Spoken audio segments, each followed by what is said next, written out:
నిరంతరం కరువు కాటకాలు, అనారోగ్యాలకు గురవుతున్న ఉద్దానం ప్రాంతాన్ని కాపాడడానికి సాక్షాత్తు ఆదిశక్తే చింతల పోలమ్మగా అవతరించిన కథే ఈ జాలారి అమ్మవారి నృత్యం.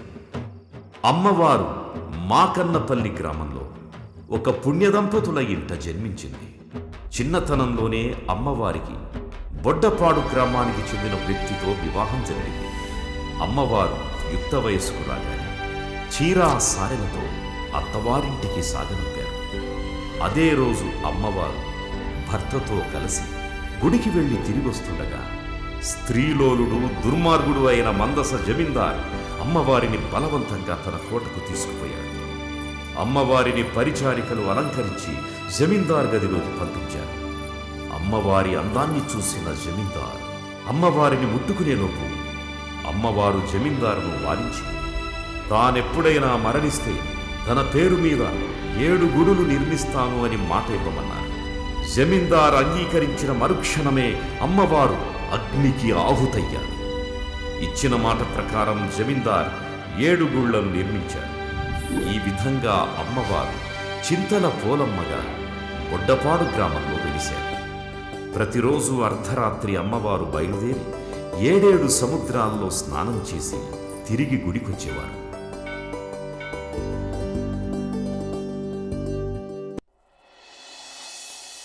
జమీందారి మనుషుల్నే కొడుతుందా?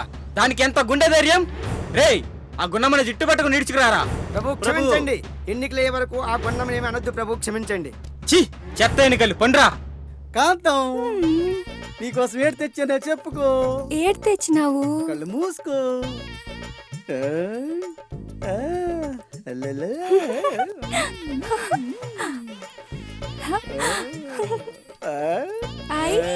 మా మంచి మామ.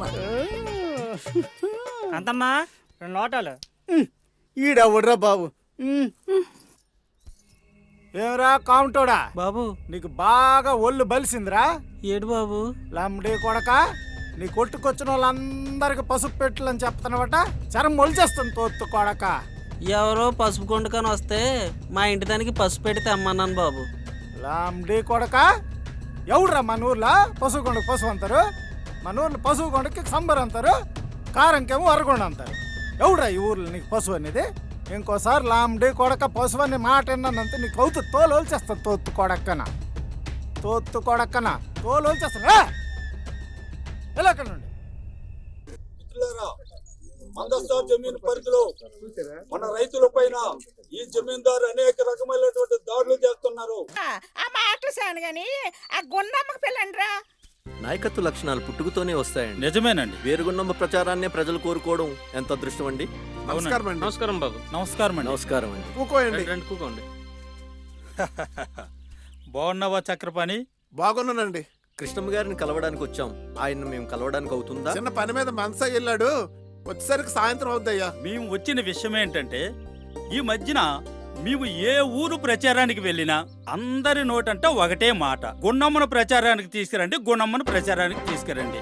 అందుకోసం మేమంతా ఒక అభిప్రాయానికి వచ్చాం. గున్నమ్మను ప్రచారానికి తీసుకొని వెళ్తేనే మంచిదని అదే విషయం మాట్లాడడానికి వచ్చాం. గుండమ్మ ప్రచారం చేస్తే రాజు ఓడిపోతాడంటే అంతకు మించి కావాల్సిందేముంది? సాయంత్రం కష్టం మొత్తం అన్ని విషయాలు చెప్తాను. మనం ఈ ఎన్నికల్ని అంత తేలిగ్గా తీసుకోకూడదు.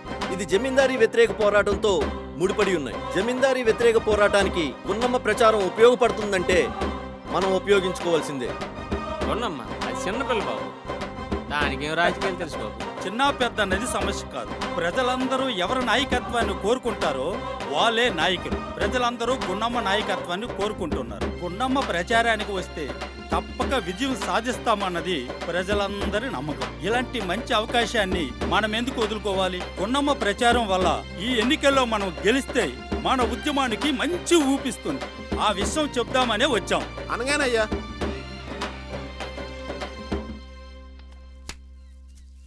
లాల్ సలాం కామ్రేడ్. నమస్కారం కృష్ణమ్మ గారు. మీరు వచ్చినారట. ఆ సమయంలో నేను మందస వెళ్ళిపోయినాను. విషయమంతా మా దాద చెప్పినట్లేండి.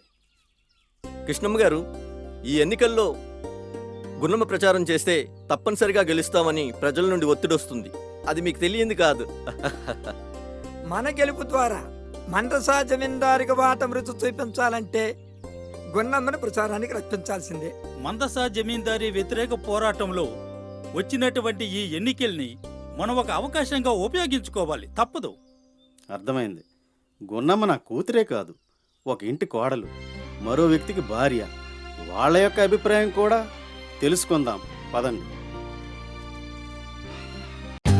For more updates, like, comment, subscribe to our channel. Hey darlings, గంటని click చేయడం మర్చిపోకండి.